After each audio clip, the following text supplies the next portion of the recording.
देखिए अगली कंसेप्ट हम लोगों को जो पढ़नी है मैट्रिक्स में, वो है आपकी सममित आव्यूह, साइमेट्रिक मैट्रिक्स। कौन से मैट्रिक्स? साइमेट्रिक मैट्रिक्स, यानी सममित आव्यूह क्या होता है। सममित पहले जान लीजिए, सममित कौन सी चीज़ होती है। सममित आप पढ़ ही चुके हैं। जैसे आपका कोई भी डायग्राम अगर हम बनाएं ऐसा कि अगर कोई लाइन ड्रा करने पर उसके इधर वाली चीज़ और उधर वाली चीज़ दोनों तरफ आकृतियां सेम हो तो उसे हम सममित कहते हैं। ठीक है, वो सममित आप किसके लिए पढ़ते हैं? आप किसके लिए पढ़ते हैं? जिसके लिए भी पढ़ते हैं, किसी भी फिगर के लिए पढ़ते हैं। जो फिगर्स आपके कैसे होते हैं? साइमेट्रिक होते हैं, वो आप देखेंगे वो अच्छे लगते हैं। जैसे ताजमहल आपका हो गया, ये भी साइमेट्रिक है। आपका जो घर बनाया जाता है वो भी लगभग साइमेट्रिक होता है। कोई भी ये ग्रीन बोर्ड ही ले लीजिए, ये भी साइमेट्रिक है, क्योंकि अगर इसके बीच से हम एक लाइन खींचें तो जैसा इधर होता है वैसा ही उधर होता है, वो साइमेट्रिक है। आपका चेहरा जो है अगर देखा जाए फेस से लेकर के इधर, ये साइमेट्रिक, जैसा इधर वैसा उधर होता है। तो ये सारी चीज़ें सममित होती। सममित की हमने मीनिंग बताई। अब सममित आव्यूह जानते हैं क्या होता है कि अगर किसी आव्यूह का हम परिवर्त कर दें, क्या कर दें? परिवर्त। परिवर्त क्या होता है? ट्रांसपोज। अंग्रेजी में इसको क्या कहते हैं? Transpose of A matrix. जैसे एक आव्यूह दिया गया है 1 2 3 4 5 6, ठीक है, ये आप देख सकते हैं एक आव्यूह है। अगर इसका परिवर्त कर दें, परिवर्त करने का मतलब होता है पंक्ति को स्तंभ बना दीजिए और स्तंभ को पंक्ति बना दीजिए। ठीक है, ये पंक्ति को स्तंभ बना दीजिए, अपने आप स्तंभ पंक्ति बदल जाएगी। ठीक है, तो उसी को हम क्या कहते हैं? परिवर्त कहते हैं। जैसे आप मौके बैठ के पढ़ रहे हैं, अगर आपको क्या कर दिया जाए? घुमा दिया जाए 90 डिग्री के एंगल पे, तब आप कैसे बैठेंगे? ऐसे आप, इधर आपका सर रहेगा, इधर आपका पैर रहेगा, है ऐसे तो बैठेंगे। और मौके पे कैसे बैठे हैं? ऐसे बैठे हैं, तो ऐसे के ऐसे कर दें तो वही क्या होता है? परिवर्त होता है। तो देखिए ये आप मान लीजिए, हैं, मान लो आप लेट के पढ़ रहे हैं, ये लेटे हैं, आपको ऐसे बैठा दें तो 1 2 3 और 4 5 6, ये होता है ट्रांसपोज, जिसे हम किससे प्रदर्शित करते हैं? ए डैश से। अब बताइए अगर इसका भी डैश कर दें तब क्या मिलेगा आपको? बताइए, इसको भी अगर परिवर्त कर दें तो फिर ये जो आपका क्या है? पंक्ति है, उसको स्तंभ बदल दें, या स्तंभ जो है उसको हम किस बदल दें? पंक्ति में। इस स्तंभ को अगर पंक्ति बदल दें, ये पहला स्तंभ है, पहली पंक्ति, तो ये हो जाएगा 1 2 3 4 5 6। ये देखो क्या मिल गया आपका? वही जो ए था वही मिल गया। अर्थात एक आपको इसकी क्वालिटी मिल गई कि किसी आव्यूह के परिवर्त का भी परिवर्त करने पर वही चीज़ आता है। अरे कोई चीज़ है, आप उसको एक बार घुमाएं, जैसे मान लो ये है, इसको घुमा दिए और फिर इसको एक बार घुमा दिए, क्या होगा? हैं, वो जैसी थी वैसी ही हो जाएगी ना। यही बात बताई जा रही है इसमें कि परिवर्त का भी परिवर्त वो उस चीज़ के बराबर होता है। तो सममित की बात हो रही है कि अगर किसी चीज़ का परिवर्त करने पर, ए डैश करने पर ए आ जाए, ए डैश करने पर क्या आ जाए? ए आ जाए, तो उसे हम सममित आव्यूह कहते हैं। कैसा आव्यूह कहते हैं? सममित आव्यूह। आप साइमेट्रिक मैट्रिक्स कहते हैं। अब साइमेट्रिक मैट्रिक्स, जैसे कोई आव्यूह दे दिया जाए आपको 1 2 3 0 0 0 0 0, ठीक, ये आपका ए है। अगर हम इसका ए डैश पूछें तो क्या मिलेगा आप बताइए? ये पंक्ति है, इसको स्तंभ बना दें हम तो 1 0 0, ये पंक्ति है, इसको स्तंभ बना दे 0 2 0, ये पंक्ति है, इसको स्तंभ बना दे 0 0 3। क्या यही नहीं मिल गया? फिर आप देख सकते हैं ये चीज़ ये तो यही है। अर्थात अगर इसका किसी चीज़ का परिवर्त करने पर क्या मिल जाए आपका? वही आव्यूह मिल जाए, तो उसे हम साइमेट्रिक कहते हैं। ठीक है, अब देख के कैसे जान सकते हैं कि साइमेट्रिक है कि नहीं? ये तो आप परिवर्त करके जानेंगे, ऐसे ही करना है, देख के नहीं बताना है। इसके लिए जान लीजिए कि विकर्ण ये आपका, इसके इधर वाले एलिमेंट और इधर वाले एलिमेंट अगर सेम है, देखो यहाँ 0 तो यहाँ भी 0, यहाँ 0 तो यहाँ भी 0, यहाँ 0 तो यहाँ भी 0, तो अगर ये ऐसे सेम है तो जान लीजिएगा ये सममित आव्यूह है। अब देखो बदल के देख देते हैं, ये 2 हो गया, यहाँ भी 2 कर दें, यहाँ 5 हो गया, यहाँ भी 5 कर दें, यहाँ 0 ही रहने दें। अब बताइए क्या होगा? 1 2 5, 1 2 5 हो गया ना, 1 2 5, 2 2 0 2 2 0, तीसरा आपका 5 5 0 3 5 0 3। क्या यही आव्यूह नहीं आ गया? आप देख सकते हैं, है ना। तो अगर किसी भी मुख्य विकर्ण के इधर और उधर के एलिमेंट सेम है, संगत एलिमेंट सेम, यानी कि ये यहाँ 2 यहाँ 2 हो जाए, नहीं, करस्पॉन्डिंग एलिमेंट सेम दिखें, जान लेना वो कैसा आव्यूह है? सममित आव्यूह है। ठीक है, समझ आई बात ना? सममित आव्यूह, परिवर्त समझ गए, सममित आव्यूह समझ गए। इसके बाद आपका एक होता है विषम सममित आव्यूह। कौन सा सममिताभ्युह? विषम सममिताभ्युह। विषम सममिताभ्युह उसे कहते हैं एंटी साइमेट्रिक। इसे क्या कहते हैं? एंटी साइमेट्रिक मैट्रिक्स, विषम सममिताभ्युह। यदि ए डैश करने पर ए तो आए लेकिन ऋण चिन्ह के साथ आ जाए। यदि ए डैश करने पर ए तो आए लेकिन किस चिन्ह के साथ आ जाए? ऋण चिन्ह के साथ आ जाए, तो उसे हम कहते हैं एंटी साइमेट्रिक मैट्रिक्स। कैसा मैट्रिक्स? Anti symmetric matrix. समझ पा रहे हैं ना? तो चलिए अब क्वेश्चंस लेते हैं एक्सरसाइज के, और कुछ इसमें है नहीं। इसकी एक प्रमेय बहुत ही इंपॉर्टेंट है, उसको पढ़ लीजिएगा कि कोई भी आपका वर्ग आव्यूह हो, कोई भी वर्ग आव्यूह है तो इसे साइमेट्रिक और एक एंटी साइमेट्रिक मैट्रिक्स के सम के रूप में डिनोट किया जा सकता है। यानी ए बराबर पी प्लस क्यू लिख सकते हैं, जहाँ पी साइमेट्रिक होगा और क्यू जो है एंटी साइमेट्रिक होगा। अर्थात पी आपका सममित होगा और क्यू जो आपका कैसा होगा? विषम सममित होगा।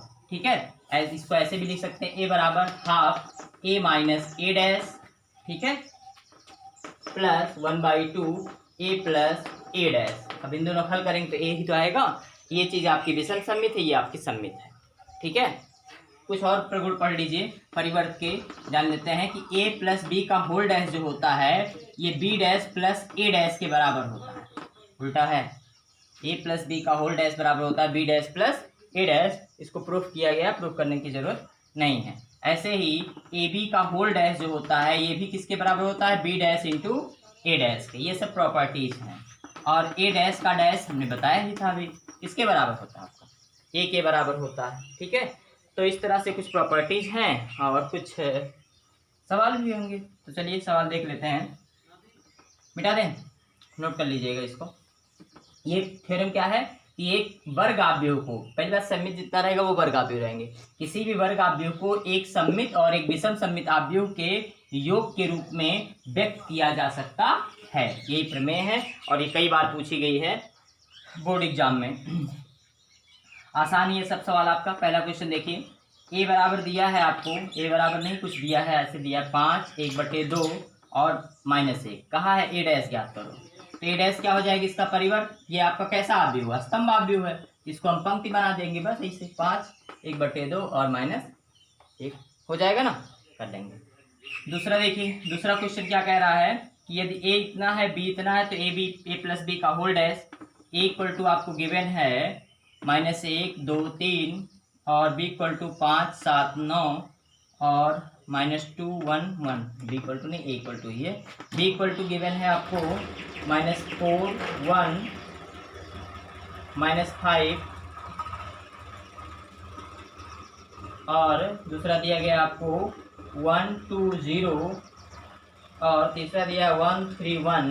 और आपसे कहा गया है जो करने के लिए, क्या करने के लिए कहा गया आपसे कहा गया है कि a प्लस बी का होल डैश बराबर प्रूफ करना है बी डैश प्लस ए डैश प्लस बी डैश।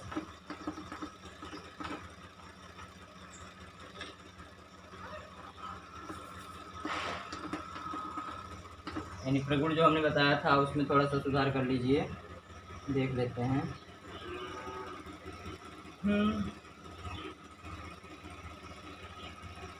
चलिए, ये प्लस वाले में तो शायद उल्टा सीधा होता है, क्योंकि प्लस में चाहे पहले इसको करो चाहे बाद में इसको करो वो सेम रहता है आपका। ठीक है, जो भी होगा इसका देख लीजिएगा। तो क्योंकि गुणन में केवल बदलता है, गुणन में A B equal to B A नहीं होता है, ए बी बी ए के बराबर नहीं होता। लेकिन योग में ए प्लस बी चाहे करो चाहे बी प्लस ए करो, दोनों क्या आता है? सेम आता है। इसलिए इसमें कोई परिवर्तन नहीं, चाहे यहाँ बी डैश प्लस ए डैश लिखे चाहे ए डैश प्लस बी डैश लिखे, उससे कोई मतलब नहीं है। तो ये चीज़ आपको प्रूफ करनी है। तो इसमें पहले हमको क्या करना है, दोनों में अंतर जान लीजिए। यहाँ क्या है? योग करके परिवर्त निकालना और यहाँ परिवर्त करके योग निकालना, दोनों में यही डिफरेंस है। समझ पा रहे हैं ना? तो पहले आप क्या करिए, पहले योग कर लीजिए। तो योग करेंगे क्या आएगा? -1 -1 -4 कितना हो जाएगा आपका? -5 2 और 1 3, ये 3 और -5 -2 5 और 1 6 7 और 2 9 9 और 0 9 -2 1 1 1 3 4 1 1 2। ठीक है, ये आपका क्या आ गया? ये a प्लस बी आ गया। अब इसका परिवर्त करना है तो a प्लस बी का परिवर्त कर दीजिए। आप कर ले जाएंगे ना, इसको आसान है। इसको आप पंक्ति बना दीजिए, इसको स्तंभ बना दीजिए। ठीक है, तो इस तरह आप कर सकते हैं। तो 4-5 तक ऐसे ही करना आपको। छठवां क्वेश्चन देख लेते हैं।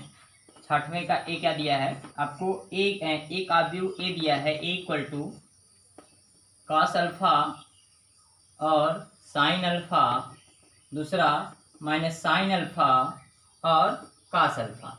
आपसे कहा है कि A dash into A equal to I prove करना। आई मतलब इकाई आव्यूह। तो ए डैश पहले निकालते हैं, इसका परिवर्त क्या आएगा, इसका परिवर्त मतलब इसकी पंक्ति जो है इसको स्तंभ बना देंगे हम, कास अल्फा साइन अल्फा, और इसको हम ऐसे लिख देंगे minus sine alpha cos alpha. समझ पा रहे हैं ना, समझ रहे हैं कि नहीं समझ रहे हैं। तो ये हो गया आपका। अब ए डैश इंटू ए अगर किया जाए, ठीक है, या इसी में अगर हम लिख दें तो इसके साथ हम ए जोड़ देंगे आप, है ना। ए का मतलब इसको जोड़ने मतलब गुणा करेंगे, जोड़ने मतलब गुणा नहीं होता है मतलब जोड़ने मतलब यहाँ लिखेंगे फिर मल्टीप्लाई करेंगे। तो माइनस साइन अल्फा और इंटू कितना हो गया आपका कास अल्फा। समझ पा रहे हैं ना। तो इसका और इससे अगर मल्टीप्लाई कर दें तो क्या मिलेगा बताइए आपको, कास से कास में हो गया आपका cos square alpha, minus sine से माइनस साइन में तो प्लस साइन स्क्वायर अल्फा। एक पंक्ति से एक स्तंभ में, इसी पंक्ति से दूसरे स्तंभ में, कास से साइन में cos alpha into sine alpha, फिर माइनस साइन से कास में तो minus sine alpha into cos alpha. ठीक है, ऐसे ही अब दूसरी पंक्ति से पहले स्तंभ में करेंगे, साइन से कास में sine alpha into cos alpha, cos से माइनस साइन में minus sine alpha into cos alpha, और फिर इसी पंक्ति से दूसरे स्तंभ में साइन से साइन में साइन स्क्वायर अल्फा, इससे कास में प्लस कास स्क्वायर अल्फा। ये देखिए दोनों कैंसिल, इसमें ये दोनों कैंसिल, इसकी वैल्यू हो गई 1, तो मिल गया आपको 1 0 0 1। ये की क्या है आपका इकाई आव्यूह है, यूनिट मैट्रिक्स है। ठीक, तो इसी तरह लगभग क्वेश्चन आप कर सकते हैं। सममित आव्यूह है, सममित आव्यूह का मतलब उसका परिवर्त करके अगर वही आ जाए तो सममित आव्यूह है। बता दें क्यों, चलिए बता देते हैं इनसे। सममित आव्यूह क्या है,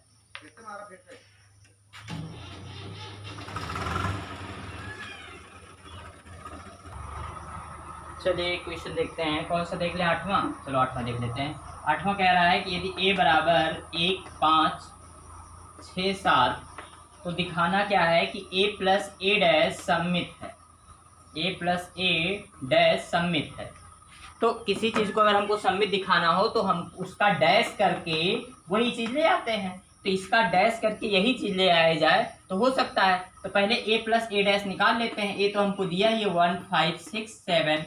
अगर हम ए डैश देखें तो ए डैश क्या आएगा, इसका परिवर्त यानी पंक्ति है, इसको हम स्तंभ बना देंगे। क्या मिल जाएगा आपको 1 5, ये आपका क्या है 6 7। ठीक, जोड़ देते हैं 1 और 1 2 5 6 11, फिर 6 5 11 7 5 12। ठीक, अब इसका हमको परिवर्त निकालना है, a प्लस ए डैश का भी डैश निकालना। तो इसका अगर हम परिवर्त कर देंगे क्या मिलेगा, 2 11 पंक्ति था, इसको स्तंभ बना दिए। ये पंक्ति आपका 11 और 12, जो कि क्या आ गया, यही चीज़ फिर से आ गई, अर्थात a प्लस ए डैश आ गया। आया कि नहीं आया। तो इस तरह देख रहे हैं किसी चीज़ का परिवर्त करने पर वही चीज़ आ गई, इसका मतलब a प्लस ए डैश क्या है, सममित है। ऐसे a माइनस ए डैश को आप दिखा सकते हैं विषम सममित आएगा, उसमें जो चीज़ आएगी सब में माइनस मान लो आ गया, तब माइनस आप बाहर ले लीजिएगा।